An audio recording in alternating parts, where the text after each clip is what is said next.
25% tariffs on Canadian-made cars, Mexican-made cars that are imported into the United States goes live today. And about a month from now, April 2nd, reciprocal tariffs from other countries that bring cars into the United States will begin, all right? And those will vary widely. And I'm going to tell you what you should be expecting. I made a spreadsheet, guys, of the tariffs around the world. Import tariffs on cars. It's very fascinating. And then I'm also going to tell you which cars are going to be the most affected by this. All right. So you might want to steer clear of certain models from the ones that are made in Canada and Mexico if the prices go through the roof. But there's also complications because some models are made in the United States and Canada, like the CR-V and the RAV4. All right. So it's a complete mess. But it gives me something to talk about. It's news. I find it exciting. One way or the other, it could. I mean, I think short term we're going to feel the effects. Long term, Honda already announced that they're going to be building the next gen Civic here. We could see more announcements from other automakers building in the United States, guys. This is not something that the United States is the only person guilty of, as you guys are going to find out in a little bit. Tariffs are used in many countries around the world to bring automobile manufacturing to their respective country to protect their industry. That's kind of what the game plan is here. There are other industries being affected, but I'm not getting into that. Yes, I care, but I mean, it's outside of the scope of the channel, right? So we're just going to focus on cars. Now, this article came out this morning. Tariffs on Mexico, Canada is going to cost Stellantis and Volkswagen billions. Well, this is just the automotive news Europe. All right, so we're looking at it from a European perspective. You got to keep in mind both of these companies, Stellantis, which is a ton of different brands, and Volkswagen make a lot of vehicles down in Mexico. And this could, guys, keep this in mind, this could increase prices in the short term $6,000 to $10,000 on certain vehicles. Now, how these manufacturers spread out these price hikes, it's going to be hard to find out. So you might be looking at, like, for example, Nissan. If you look at the Sentra that's made down in Mexico, which is getting redesigned this year, by the way, spy shots are out. So you look at the Sentra. Could Nissan just be like, well, 25% more for a Sentra? I just don't think that's possible. I think what could happen is that all the cars in the lineup get a little bit more expensive, which we're already dealing with affordability issues. Could all car prices, instead of certain models going up $6,000, maybe we see all models go up $5,000 to $1,000, all right, to kind of eat the tariffs on the models that are made in Canada or Mexico or other countries in the future. All right, so I have this awesome graph here. Got lucky, I stumbled upon it, and we have, maybe I need to run, there are ads all over it, but we're going to dive into this, okay? As of now, well, before today, United States duty rate was 2.5%. China was different, right? There was already import tariffs on China, EVs especially, up to 100%, okay? If you look at commercial trucks and vans, there's a 25% chicken tax on those. Why is that in place? Well, it's to protect the truck industry in the United States, for better or for worse, okay? And that's what all these tariffs are going to be, for better or for worse. We don't know, well, we kind of know the short-term implications, but we don't know the long-term implications. A lot of these tariffs could be dissolved over time, okay? So we're just kind of looking at what we can on today. Now, Canada also has their own import rate, but that's not on cars in North America, to my knowledge. That's just cars made outside of North America. That's a 6.1%. You look at Mexico, cars made outside of North America is 20% plus an additional 16% sales tax on top of that. US has a certain sales tax, but it's typically per state. Same thing, I would guess, for Canada. The provinces would have their own sales tax. All right. You see these darker colors here. If we go to the extreme, which is India, which has a huge automobile industry, same thing with Thailand. India's duty rate for importing cars is 125%. That's why Lexus ES is made there, for example. It's even more for luxury cars, if I remember correctly. All right. Suzuki has a huge development there. If you look at Toyota, Toyota's partnering with Suzuki to build cars there to export them to other countries. All right. If you look at some of the Europeans, well, the EU has a flat rate of 10%, but then you have an additional massive sales tax averaging around 20% on top of that. When we're looking at reciprocal tariffs, I'm going to pull this up real quick, my real basic graph, and I'm sorry I didn't splash any color on it for you guys. Here's the United States. It's getting more complex, obviously. Because there's going to be reciprocal tariffs per country. And these countries do have certain tariffs more on certain countries than others. All right, so keep that in mind. But import car tax, 2.5%. I don't know if this flat rate. This flat rate could be thrown out the window in a month from now. All right, if you look at Canada and Mexico, as of right now, hit with 25% import tariff. How long will these import tariffs be in effect? I have no idea. It sounds like it's going to be pretty long term unless some deal is struck between Canada, the United States, and Mexico. I'm not very hopeful, to be honest, of this 25% tariff going away anytime soon. China, United States tariffs, Chinese cars, 20% on top of the 2.5%, plus 100% on EVs. So there's no way we'll ever see a Chinese-made EV here in the United States, more than likely. All right, unless they bring manufacturing to the United States, which could happen. The Chinese automakers are growing so fast and becoming so successful, especially BYD, Geely, Lynk & Co. I mean, there's just so many manufacturers out there, Great Wall Motor, that they could set up shop in the United States, which I believe Trump is open to. All right, we also have the chicken tax, and then sales tax is going to vary by state. Now, if you look at Japan, this is where reciprocal tariffs get very interesting because Japan has 0% import tax, to my knowledge, on imported vehicles. The United States is likely to have a 2.5 to 0% import tax on Japanese-made cars. We talked about Nissan on the channel bringing potentially all Rogue production into the United States from Japan because, well, it's cheaper to make cars over there, but Japan also has 0 import tariff. So if we have a reciprocal tax here, it's going to be 0 to 2.5% from Japanese-made cars. That's in theory. We don't know 100%, but that bodes extremely well for lovers of Japanese-made cars. Your Lexus models that are made this is what's interesting, because with the last administration with the EV tax credit, you were punished for importing EVs because those cars wouldn't be accepted with the EV tax credit because they're not made in America, right? They had to be made in the North America to qualify for the EV tax credit. Well, the EV tax credit gone. Japanese-made EVs, Korean-made EV. I got to look up Korea. I didn't look up Korea. Korea's at 10% and 10%. So this is very important too. We need to put Korea in here. Korea's at 10% and 10% sales tax because we get a lot of cars brought in from Korea. But keep in mind, that's a lot lower of an import tax that Korea will be hit with than the 25% that they get hit with by bringing certain vehicles from Mexico, like the K4 is made down in Mexico, just to give you guys a perspective there, as well as the Tucson, I think. But they might start bringing more and more in from Korea due to the tariffs. We mentioned Canada import tax, but I believe it's 0% on USA and Mexico.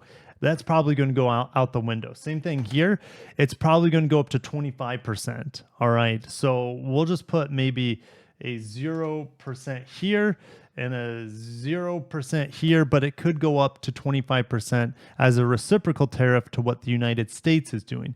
Now, Canada could jump around that, and Mexico could jump around and say that, hey, we're still going to have 0% import tariffs between each other's countries, but the United States could be hit with 25%. That's a possibility as well. All right, if we look at Thailand, which is also a huge manufacturing hub, look at this. This is what's really crazy, guys, is that yes, more and more Chinese cars are being sold there and more being produced there, but they still import a ton. And despite the Chinese cars getting hit with an 80% import tax, they're still undercutting the Japanese that produce there. That is mind-numbing. And then there's also a 7% import tax, or should I say sales tax on top of the 80% import tax. India, huge. We talked about them. Vietnam, well, they make some cars there. VinFast. If these VinFast VinFast gonna be completely dead in the water. I mean, they, in my opinion, they already are. But if Vietnam gets hit with a 70% import tariff, VinFast could be absolutely decimated by a 70% import tariff. China, well, we're already about, if you guys look here, we're already about equaling Chinese import tariffs for cars. But China does import some vehicles to the United States, but I feel like this is not that important compared to the EV tariff. Who knows what's going to happen with China? They keep getting their tariffs increased as well, but we get such little cars for them, it doesn't matter. Australia, well, they don't make any cars anymore, so this doesn't matter a whole lot. Indonesia, they make quite a few cars there, and I noticed yesterday that Pakistan actually makes the Civic, maybe some other Honda models as well, because of the huge import tariff. All right, so when we see companies with large import tariffs, they also have large manufacturing capacity in that place.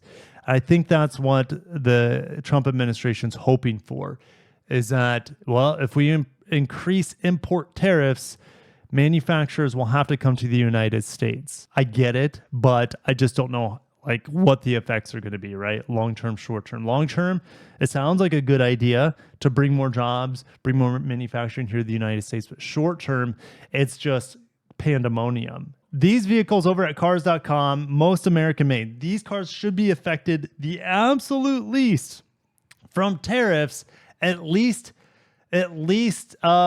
compared to Mexican made cars and Canadian made cars. You have to keep in mind, if reciprocal tariffs come down the hatch, we're going to see possibly Japanese cars, since they have 0% import tariffs. Remember, so does Hong Kong, Singapore, but they don't, Switzerland, they don't make any cars, to my knowledge, right? So it's all like Japan might be like this, the one that comes out here with the cheapest cars, other than American, the United States made cars specifically. Okay, that is very interesting. Now, if Japan sets the precedent and saying, hey, we want free trade here, we don't want import tariffs on cars coming into Japan. And so what if this starts a domino effect? Japan here, with the United States having reciprocal tariffs, the USA might come to the meeting table, the dinner table with the EU and say, hey, check this out. Japan has zero import tariffs, and we're going to match that. All right, we're going to let Japanese cars come in at a volume maybe we haven't seen since the 80s and 90s. All right. Then you have possibly the EU and Canada and Mexico. Maybe, well, I don't know, Canada and Mexico. I think they're just screwed in this situation, unfortunately for them, at least how I see it. All right. Because I think Trump does not want Canada and Mexico, our neighbors, to benefit from the hottest car market in the Western, outside of China, right? So they're like, hey, Trump's like, bring production to the market where the cars are sold. Canada and Mexico, you're tough luck. All right. So anyways, EU, for example, though, if Japan sets this precedent or the United States agrees to have a 0% import tariff with Japan, then the EU could, maybe we could see EU cars being brought in at 0%, and then American cars being brought into the EU for 0%. All right, that's utopic, right? We would love free trade with no tariffs, right? But tariffs have to be put in place in certain situations, right, to protect your country, to protect your industry. So let's get into these American-made cars over at cars.com. These should be some of the least affected cars by tariffs. You got to keep in mind, it's not just tariffs on cars, it's tariffs on car parts that oftentimes go back and forth over the borders before they make their way into a car. So it's very complicated. But the Model Y, the Passport, the ID4, the Model S, the Odyssey, the Ridgeline, the Camry, the Gladiator, the Model X, Lexus TX, Highlander, RDX, Accord, Pilot, MDX. There's just all these cars here. And I'll put this in the link in the description for you guys to check out. These cars will probably be affected the absolute least by tariffs. All right. So I'll put that in the link. Now, There's one last thing I wanted to go over. Cars that are probably going to be affected the absolute most. Let's start with BMW, these Mexican-made cars. The BMW 2 Series, the 3 Series, the iX3. I don't even, oh, that's coming in 2027. I'm like, what the hell is this? So a fully electric X3. And the M2. All right. These vehicles right here are all being discontinued just in time for the tariffs. Ford, they make, let's see, what do they make anything in Michigan? Sorry, so yeah, I saw them. Of course, they make things in Michigan. Do they make anything in Canada? F-Series, Super Duty. And then in Mexico, they make the Mach-E, the Bronco Sport, and the Maverick. If we go to General Motors, they are going to be affected massively. They import the most cars from Mexico, to my knowledge. So let's go down to their Canadian plants. Well, some commercial EVs. The Silverado is made up in Ontario. And then it goes on to this next page. You have the Cadillac Optic, the Chevy Blazer gas and EV, the Equinox gas and EV, the Honda Prologue is also going to be hit. Now, the Honda Prologue just came out yesterday saying, hey, we didn't raise prices. We increased the range 12 miles. You get a little bit more horsepower. And then the next day, literally, it's comical. The next day, the Prologue is getting hit with a 25% import tax. So that it's dead in the water. All right. Well, unless, like I said, these manufacturers spread these tariffs generally throughout the lineup. Okay. It's going to be very interesting to see how it's done. Also, the GMC Terrain and Chevy Equinox are made down in Mexico. You also have the Silverado and the Sierra. General Motors is going to be hit really, really hard. Honda is going to be hit really, really hard. All right. I mentioned that the next-gen Civic just got pulled from Mexico. At least that was the plan. It's going to be made in Indiana. All right. And then Canada, though, the Civic is made there. Okay. We also have new EV plant, in theory, going up in 2027, 2028. All right. In Canada, new plant. I don't know what's going to happen to that, to be honest. I think ground has been broken. I think it's full steam ahead on it. Yes, the CRV, Honda's best-selling vehicle, is also made up in Canada. Now, it's made down in here in Indiana as well, but who knows what's going to happen. ADX is, and I'm driving it. Well, I'll see it tomorrow. I'm driving it, and 2 days from now, I'm going to San Diego to drive the ADX. This is crazy. Like, I'll be driving the ADX, and like in the back of my mind, it's like, well, 25% tariffs are hitting this because it's made alongside the HRV down in Guanajuato at the Celaya plant. All right. Hyundai Kia. Let's look at their Mexico plant. The Forte, rest in peace, but the K4 is made down there, and the Tucson is made down in Mexico. They don't have any plants in Canada. So Hyundai Kia, as we go back to them, they might be sitting pretty good here. They make a ton of cars here in the United States, in Georgia and Alabama, if I remember correctly. And then you also have a 10% import tariff on Korea. So that reciprocal tax would be 10% unless they dissolve it and they work a much lower number between the two countries. The Koreans are looking pretty, and they just broke a February sales record, both Hyundai and Kia, which I'm going to have to make a separate video for. So Koreans are looking good. The Japanese companies, though, remember, yes, the reciprocal tariff is minimal here, or likely nothing. But Koreans could be sitting prettier, and the reason is they can whittle this down. And then Japan's like Honda, Toyota, Nissan, Mazda have so much manufacturing south of the border and north of the border. Okay, let's keep moving. Mazda, they have one plant in Salamanca, Guanajuato. Now, they used to produce cars in the United States with Ford, right? But the CX-3, the CX-30, the Mazda 3 for our market, and then Mazda 2 for smaller markets or Latin America, right? So CX-30, Mazda 3, the CX-50 is made in the United States. I should say, I guess I spoke too soon, because the CX-50 is made in the United States. That's a newer vehicle, all right? So I misspoke there. because it's made alongside the Corolla Cross. And I should say CX-50 hybrids also made there in Huntsville, Alabama. Yeah, Mercedes-Benz is looking good too, assuming there can be a reduction in the import tariffs from Germany, right? Currently it's 2.5%, but the Germans, EU has a 10%. So if we can meet somewhere in the middle or all the way, the lower the better, right, for the consumer. We'll see what happens there. All right, Nissan. Nissan imports 40% of their sales from Mexico. Nissan, if you thought they were having problems before today, it's going to be wild. All right, the Kicks, the March, the Versa. The Kicks is fantastic. The Versa is one of the cheapest cars in America. The Sentra is also very affordable with the redesign coming. These are all made they're all made down there, okay?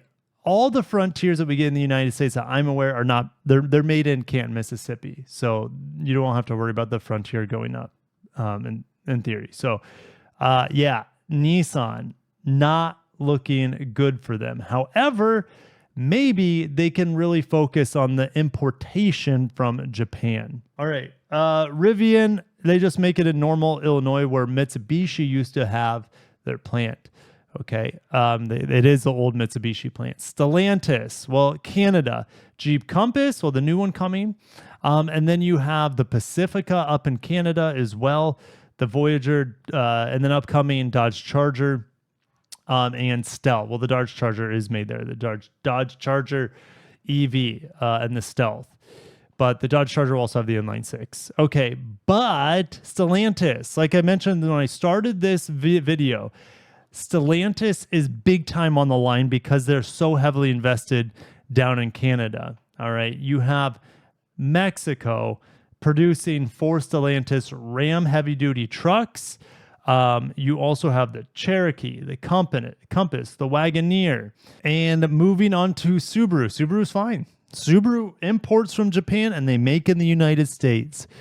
They're probably the company sitting the most pretty right now. And they just posted a gain in February as well. Now, Tesla is also sitting pretty from a tariff standpoint, but their sales keep going down.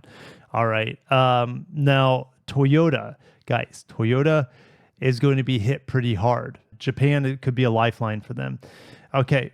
In Canada, the NX, the RX, and the RAV4 are all made up there.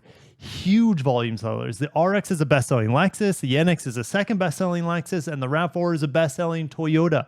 Toyota is they're not looking that great. Yes, the RAV4 is also made in the United States and Kentucky, but they make so many RAV4s more. I would say they make so many more RAV4s up in Canada. Now the Tacoma could be really, really screwed here. All 200,000 Tacomas per year, whatever they make of these things, are all made in two different plants in Mexico. Yikes. This is a potential disaster as well. The Tacoma used to be made in California, used to be made in Texas. It's not, it should be, in my opinion, it should be made in San Antonio. They have land there in San Antonio, Toyota, to build new plants alongside of where they make the Tundra and the Sequoia. They have land there, and it's just empty. That land should be making the Tacoma. I think most of you would agree. Most of you would prefer to see the Tacoma made in the United States like it originally, I wouldn't say originally was, because it used to be imported as a, it wasn't Tacoma, right? It was a Toyota pickup from Japan. All right, the Hilux. But yes, I think most of you would agree. You would want the Tacoma made stateside. But I'll see you guys in the comments on that. Volkswagen, also, they have a lot of production down in Mexico. The Tiguan, which is getting a next generation this year. The Taos and the Jetta, all big sellers for them. The Q5 is huge. This is like a Lexus RX in terms of sales. Well, not quite as much, but for Audi, it's super, super important. Without the Q5, or with the Q5 getting hit with these sort of tariffs, not looking good for Volkswagen. And that's all the companies I think I've covered. I think that covers just about everyone, guys, from the cars and the companies that are most affected by these tariffs from Mexico and Canada. The companies like Mazda and Subaru, looking good for Japan importation due to a lack of reciprocal tariff there. And then Koreans are looking awfully strong as well. Mercedes-Benz might be looking pretty good too. All right. Koreans looking really strong in this situation, as well as some of the Japanese manufacturers. Now, Mitsubishi is kind of laughing because they have zero production in North America. It's all imported from Japan, and they might be, I mean, Mitsubishi, though, tariffs might be the least of their worries right now. Guys, very, very fascinating what's happening. It's complete chaos, and I know it's thick into politics, but this affects everything in the automotive industry, and that's why I have to cover it. I feel like I must cover it, and it's just the way it is. All right, cars are becoming, and have been for years, extremely politicized by safety regulations, emissions regulations, EV mandates, etc., noise regulations for Canada right now. All right, so you have so many regulations. All the cars are molded and manipulated by laws and taxes. And here we are. Here's our import tax. Here's our tariff situation right now. And it's going to be evolving quick. Just because, I mean, I don't see the 25% on Canada and Mexico going away, but all these, like the EU tariff, we could see a big reduction. The Korean tariff, we could see a big reduction. And if Japan sets the precedent, we could see a whittling down of import tariffs around the world due to this reciprocal tariff idea. There's a lot of Thailand production starting up. Mazda just announced like $100 million in Thailand production.